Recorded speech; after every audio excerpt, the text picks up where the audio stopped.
peut commencer. Salut à toi, bonjour, bienvenue sur Fred en Jésus. J'espère que tu vas bien, moi je vais très bien. Comme tu as pu le lire dans le titre, on va parler aujourd'hui de ce sujet-là. C'est de ça qu'il s'agit aujourd'hui.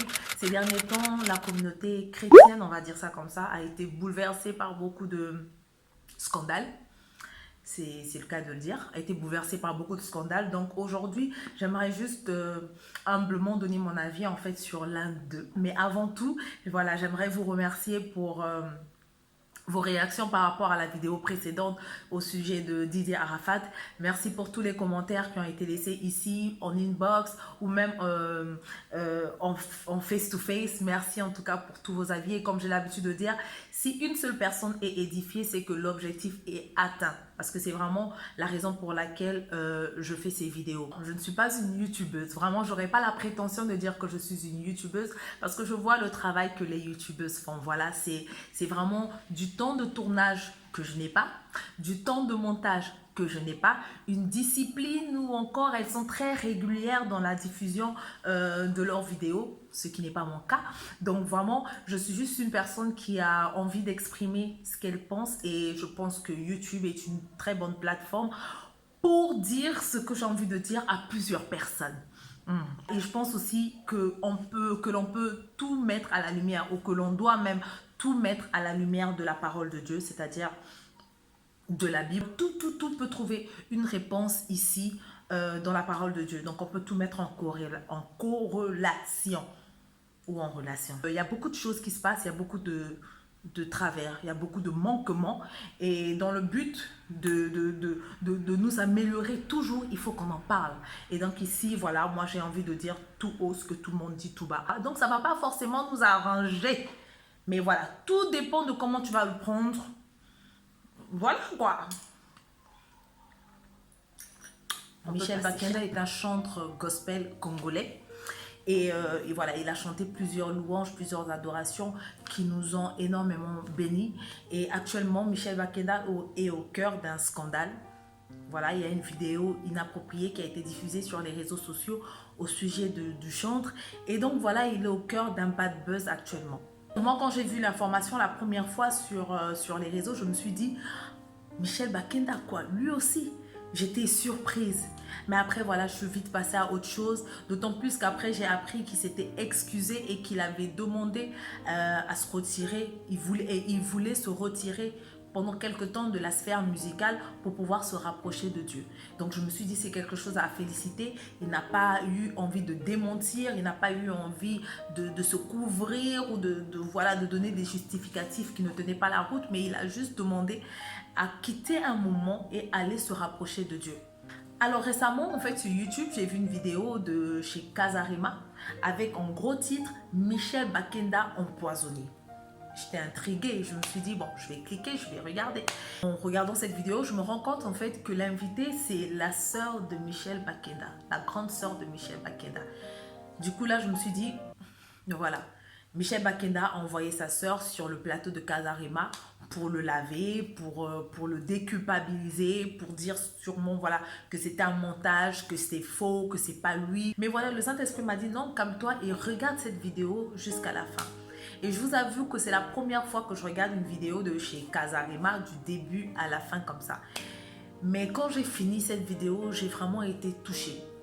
Je me suis rendu compte en fait que derrière tout ce bad buzz que nous voyons sur Facebook, sur YouTube, sur Instagram, sur Twitter ou whatever, I don't know, partout, derrière tout ça, il y a la famille concernée qui est vraiment fragilisée. Quelque chose est monté dans mon cœur. Je ne vais pas revenir sur tout ce que la grande sœur de Michel Bakenda a dit. Mais je vais juste vous parler de ce que moi ça m'a fait et surtout de ce que j'ai constaté, les commentaires des gens et tout au sujet de cette histoire. Alors la première chose que j'ai envie de te dire, ça ne va pas te plaire du tout. J'ai envie de dire que les hommes de Dieu là, ce sont des hommes. Je sais déjà ce que tu vas me dire. Je sais que tu vas dire oui, c'est toujours ce qu'on dit pour les innocenter. En fait, j'ai envie de te dire que je ne suis pas là pour innocenter. Qui suis-je même? Je ne suis pas là pour innocenter ou en tout cas pour défendre un homme de Dieu. Mais je ne suis pas là non plus pour saquer un homme de Dieu. Je vais simplement te dire ce qui sort de mon cœur et qui est sincère. Quand je parle d'homme de Dieu, je parle de ces gens-là qui sortent du lot, c'est-à-dire qui sortent de l'assemblée, qui sont un peu au devant de la scène, si je peux dire ça comme ça. Les pasteurs, les chantres, voilà, toutes les personnes là qui dirigent un certain département ou une église ou quoi que ce soit. Toutes ces personnes qui sont au devant. Ça reste des personnes comme toi et moi, faites de chair et de sang. Ça reste des personnes qui, comme toi et moi, combattent au jour le jour contre leurs péchés, contre des tentations, contre leur caractère, contre leur comportement. Ça reste des personnes qui pêchent et qui vont demander pardon au Seigneur. J'aimerais juste te dire ça en fait pour que tu puisses protéger ton cœur. Parce que beaucoup d'entre nous, en tout cas, on a été choqués, perturbés, attristés par des attitudes et comportements des hommes de Dieu autour de nous qui des fois ont fragilisé notre foi ou qui encore nous ont fait quitter même l'église et qui ont même atteint notre intimité avec le Seigneur. À la fin de tout, la réalité c'est que ce qui va te sauver, ce n'est pas ta relation avec le pasteur, mais c'est ta relation avec Dieu. Parce qu'avant moi aussi, j'ai beaucoup été chagrinée, profondément touchée par certaines actions des hommes de Dieu. Le Seigneur est capable d'utiliser un fou pour accomplir ce qu'il a envie d'accomplir à l'instant T. Le Seigneur est capable de prendre, il le fait même. Le Seigneur est celui-là qui prend une personne imparfaite et qui l'utilise pour une œuvre parfaite. Il prend quelqu'un, un pécheur, qui peut mettre dans une situation pour pousser ce pécheur-là à croire en lui. Le Seigneur, en fait, il nous prend et il travaille avec nous, mais il travaille aussi en nous, en même temps. La Bible nous dit bien qu'il a pris Saul, qui était un persécuteur de l'Église, et il en a fait Paul. Donc, c'est exactement la même chose. Ne t'attends pas à ce que les hommes de Dieu, en fait, autour de toi, soient des personnes parfaites. Tu seras toujours déçu. Et quand tu es déçu, c'est le Saint-Esprit en toi qui est aussi attristé. C'est la relation, rends-toi compte, essaie d'examiner. C'est la relation que tu as avec Dieu même qui est fragilisée. Est-ce que ça vaut la peine? Donc, Michel Bakenda ou qui d'autre, il a ses persécutions, il a ses faiblesses. Peut-être même que ça, c'est le joug avec lequel ou contre lequel il se bat jour et nuit. Il pleure, nous tous, on a une faiblesse qui nous fait fléchir nos genoux et dire Seigneur, délivre-moi de ça. On a tous des luttes. La Bible nous dit qu'aucun de nous n'est juste. Ce n'est que sa grâce qui fait que nous soyons là. En réalité, ils n'ont aucun compte à te rendre en fait. Si aujourd'hui Michel Bakenda pêche, il pêche vis-à-vis de son Père. Il pêche vis-à-vis de Dieu. Il ne pêche pas vis-à-vis de moi. Ce que j'ai envie de te faire comprendre, c'est que demain, tu ne pourras pas te lever devant le Seigneur et dire non Seigneur, si je ne suis plus allé à l'église, si j'ai été découragé Seigneur, c'est parce que Michel Bakenda y avait eu la sextape. J'ai tellement été déçu de Michel Bakenda Seigneur que ça m'a même dégoûté des églises. C'est pour ça que je ne partais plus. Tu ne pourras pas utiliser cet argument devant le Seigneur à la fin des temps. Oui, tu vas me dire que la Bible nous dit de ne pas être une occasion de chute. Ces hommes de Dieu-là n'ont pas à être des occasions de chute pour nous. Je suis d'accord. Mais cette parole-là, bien-aimée, j'aimerais te rappeler qu'elle est pour tous. Elle est donnée pour nous tous. Pas seulement pour les hommes de Dieu. Est-ce que tu es sûr que pendant toute cette semaine, tu n'as causé de tort à personne? Tu n'as pas été une occasion de chute pour quelqu'un? La Bible nous parle de ces péchés-là dont nous sommes conscients et des péchés dont nous sommes inconscients.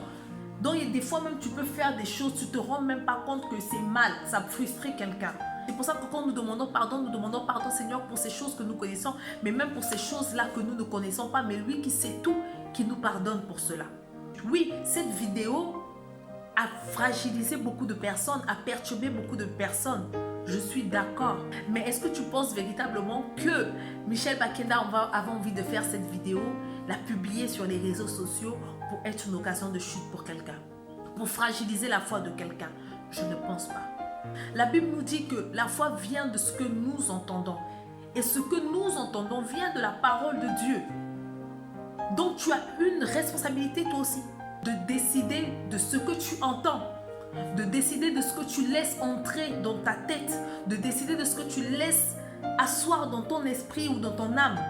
On a tous eu ça. comme conversation avec nos amis. Ah, tu vois ce qui se passe actuellement, voilà. On peut en parler comme ça vite fait. On peut en parler pour s'édifier entre nous, mais que ça ne soit pas quelque chose qui brûle dans ton cœur, que ce ne soit pas quelque chose qui crée vraiment de la colère dans ton cœur au point où tu commences à dire des choses sur les oints de Dieu. Tu as été béni par un homme de Dieu, tu as été béni par les chansons de Michel Bakenda. Aujourd'hui, tu remets tout en question. Toutes ces bénédictions-là, tu les remets en question. Mais tu n'es pas en train de pécher contre l'homme de Dieu, tu es en train de pécher contre le Saint-Esprit. Parce qu'à ce moment-là où ces chants-là te bénissaient, ce n'était pas Michel qui était en œuvre, c'était le Saint-Esprit qui était en œuvre. Donc tu es en train de remettre en question tout ce que le Saint-Esprit t'a apporté au travers du vase que Michel Bakenda est. Faisons très attention parce qu'il y a des gens qui peuvent tomber aujourd'hui et aller demander pardon à papa, se repentir et le Seigneur pardonne ces personnes. Pendant que toi, tu es resté encore avec l'amertume, tu es resté encore avec le cœur noué, le cœur dur, le cœur endurci vis-à-vis de cet homme de Dieu qui pour toi n'est plus fiable. Protège ton cœur, vraiment, protège ta relation avec le Seigneur. Ne laisse aucun buzz ou aucune action venir troubler ton intimité avec Dieu. J'espère que tu as été édifié. Alors si tu veux, tu peux partager cette vidéo avec quelqu'un. Moi, je te retrouve très bientôt avec d'autres sujets parce que j'ai beaucoup de choses à dire. En attendant que le Seigneur te bénisse, bisous là-bas.